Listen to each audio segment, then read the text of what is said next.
Line સાહેબ બિછાવવામાં આવે છે। અહીંયા અમારે ઓલરેડી ગેસની લાઈન મેન છે, ભૂગર્ભ લાઈન મેન છે અને પાણીની લાઈનો મેન છે। હવે આમાં જો આ 66 કેવી નાખવામાં આવે તો આ એરિયાની અને આ પબ્લિકની હાલત શું થાય તમને ખ્યાલ છે। નાનો એવો પાવર આપણે 230 વોલ્ટનો ઘરે હોય એમાં ખાલી શોર્ટ લાગે તો માણસ મરી જાય છે। તો આ 66 કેવી એટલે શું વાત થઈ એમ। આ 66 કેવી ગેસ અને પાણી ભેગું થાય એટલે ઘરે ઘરે શોર્ટ થઈ જાય માણસ એમ। આ જે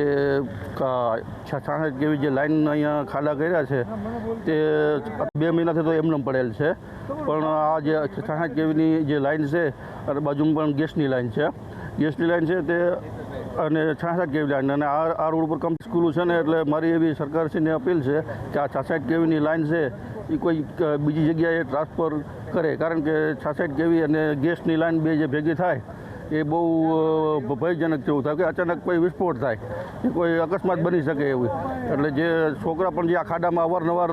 પડી રહ્યા છે, એટલે મારી એવી જે સરકારશ્રીને અપીલ છે કે જલ્દી આ કે 66 કેવી લાઈન છે કોઈ બીજી જગ્યાએ ટ્રાન્સફર